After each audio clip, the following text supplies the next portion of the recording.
오늘 본문에 나타나는 여러 가지 법들을 다양한 측면에서 해석하고 적용할 수 있겠지만 저는 특별히 신앙인의 경제생활 측면에서 바라보고 적용해 보려고 합니다. 15절과 16절은 경제생활과는 조금 동떨어진 것으로 보이지만 19절과 20절을 연관하여 생각하면 적용할 부분이 있는 것 같습니다. 하나님은 종이 주인으로부터 도망쳐서 이스라엘 백성에게 오거든 그를 주인에게 돌려보내지 말고 그가 원하는 곳에 살게 하며 그를 압제하지 말라고 하십니다. 사실 이 법은 고대 근동의 법과는 반대의 법입니다. 고대 근동법은 반드시 종을 주인에게 돌려주도록 합니다. 그러나 이스라엘 백성에게 세상 법과 다른 법을 주신 이유는 이스라엘 백성이 애굽에서 종살이를 하였고 또 부당한 대우와 극심한 종살이를 피해 도망친 종을 배려하고 은혜를 베풀도록 하신 것입니다. 이것은 19절과 20절에서 형제에게 돈이든 식물이든 무엇을 꾸어주고 이자를 받지 말라는 법과도 연관이 있어 보입니다. 자료에 따르면 당시 이자율은 은의 경우 20에서 25%, 곡식의 경우 30에서 50%에 달하였다고 합니다. 상당히 높은 이자율을 생각할 때 형제에게 이자를 받지 않는 것은 상대방에 대한 배려요, 보살핌이요, 관용이라고 할 수 있습니다. 그러나 타국인의 경우 이익 창출을 위해 경제 활동을 하였기 때문에 이자 받는 것을 허용한 것으로 보입니다. 경제생활의 주 목적은 이익 창출이지만 하나님은 이익 창출을 넘어서 형제에게 관용을 베풀고 그를 보살필 것을 요구하십니다. 17절과 18절은 여자 창기와 남자 창기를 두는 것을 엄히 금하고 있습니다. 이방 신전에서는 풍요와 다산의 복을 빌기 위해 성창이라고 불리는 창기들과 성관계를 맺곤 했는데 그러한 창기들이 이스라엘에는 절대 있어서는 안 된다고 강하게 말씀하십니다. 특별히 창기와 개 같은 자가 번 돈은 서원을 갚는 예물로 절대 사용될 수 없다고 말합니다. 개 같은 자는 남창을 말합니다.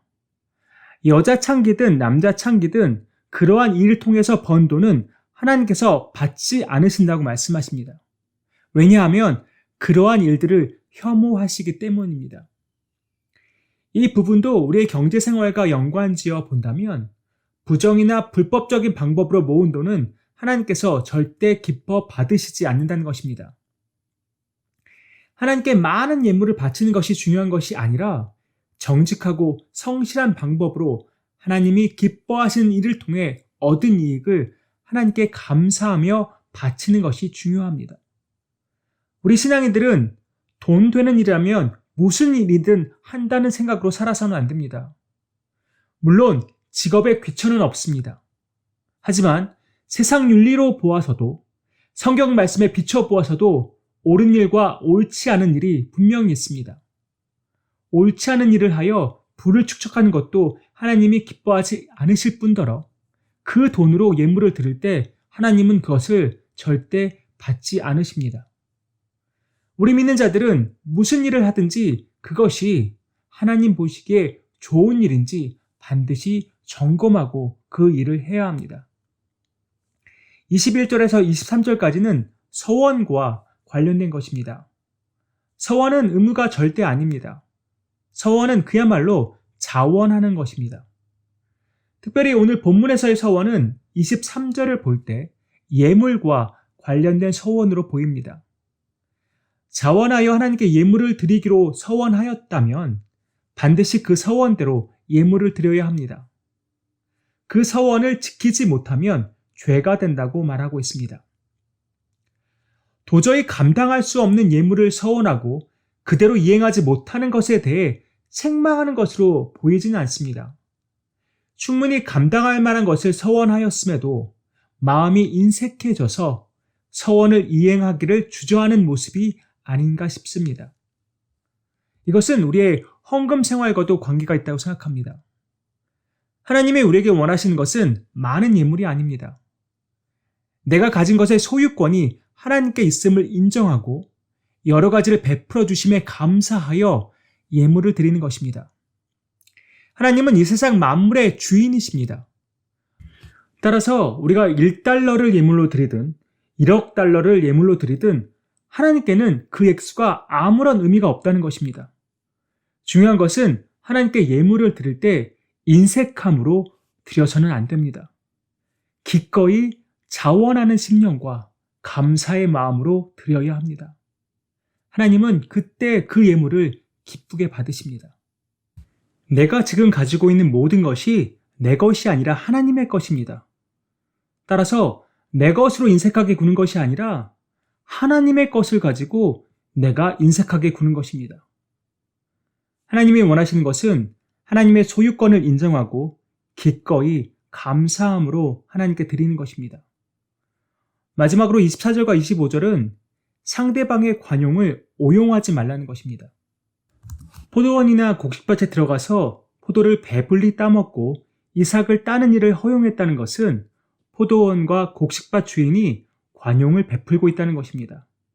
급한 대로 허기진 배를 채우도록 관용을 베푼 것인데 그 관용을 오용하여 포도를 따서 그릇에 담고 이삭을 손으로 잘라내는 것이 아니라 아예 낫으로 추수하듯 잘라내서는 안 된다는 것입니다.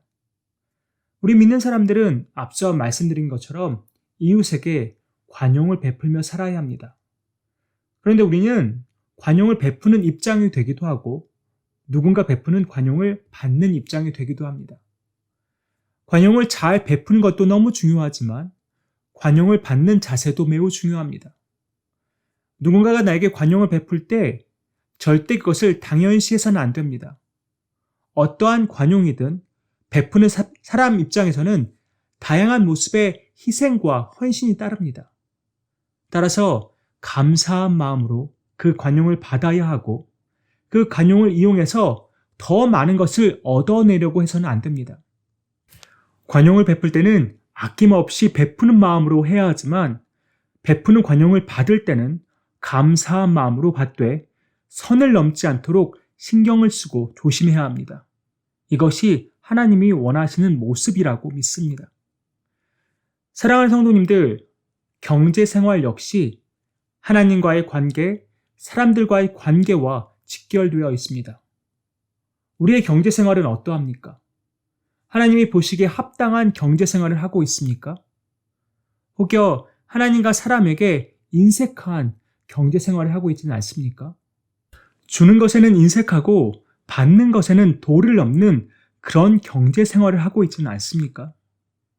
세상 만물의 주인이신 하나님이 우리 아버지이십니다. 나의 필요를 누구보다 더 잘 아시는 분이 하나님 아버지이십니다.